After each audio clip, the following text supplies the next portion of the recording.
Hey everyone, so today we're going to dig into a trend that's really seriously taking root with a whole new generation. It's all about trading that screen time for some green time and discovering how getting your hands dirty might just be the best way to find a little calm in our chaotic, super digital world. I mean, we've all been there, right? The endless notifications, the doom scrolling, that constant feeling of being completely overwhelmed.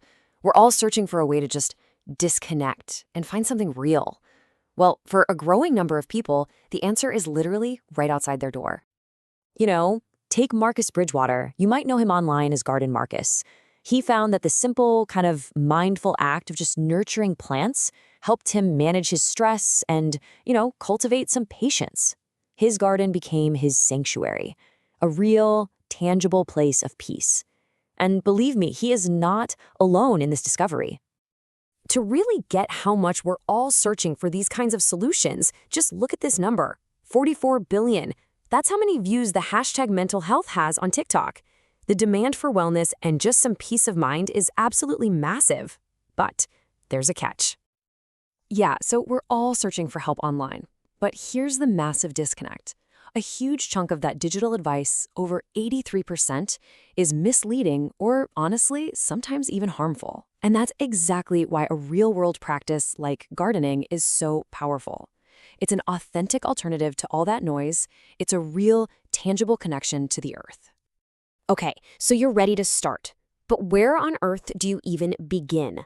Let's get into the plan and find your roots by making that first big decision, choosing what to plant. Super, super simple. The absolute key here is to work with nature, not against it. Indigenous plants, the ones that are from your local area, have spent thousands of years adapting to your climate. So what does that mean for you? It means they're naturally water-wise, low maintenance, and super resilient. They support local wildlife and are tough against local pests.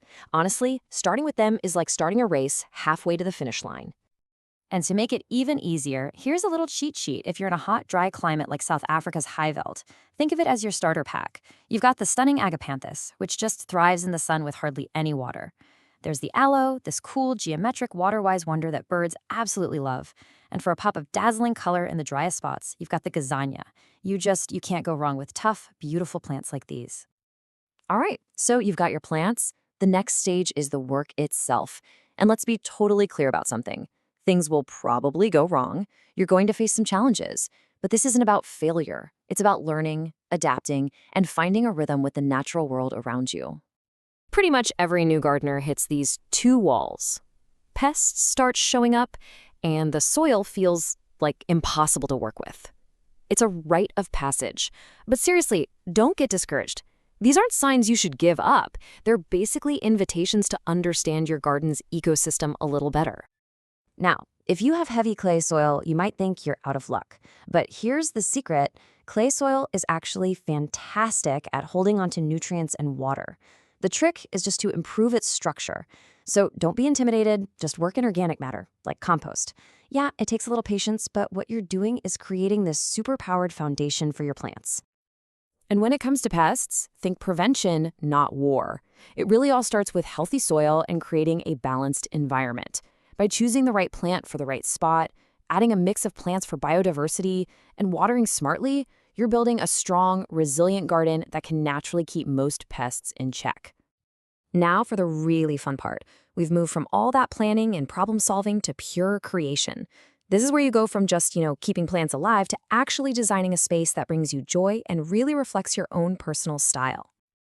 So, you've got a few plants here, a few plants there. How do you weave them all together into something that feels intentional, beautiful, and uniquely you? Well, the secret is to think in layers. The first and, let's face it, most obvious layer is color, but you don't need a degree in art theory to make it work, I promise. Simple, classic combinations are often the most stunning. For instance, let's take a classic combo, yellow and blue. You could use a bright yellow daisy as your foundation. Then, behind it, plant these tall spikes of blue agapanthus for some height and drama. Then, in front, add shorter clumps of yellow flowering bulbinella for another layer of texture. And just like that, you've created a beautiful, coordinated design. See? Easy. A garden should engage all the senses, not just your eyes. So after color, let's add the layer of fragrance. This is the thing that transforms a simple walk through your garden into a truly immersive experience. And for this, the undisputed queen has got to be the scented pelargonium or scented geranium. Plant them along a pathway where you'll brush past them or near a patio where the breeze can carry their scent. With varieties that smell like rose, peppermint, lemon, even nutmeg, you're creating this invisible architecture of beautiful aromas. Okay, our final layer is shape and form. This provides the structure and visual interest that lasts all year round, even when things aren't in bloom.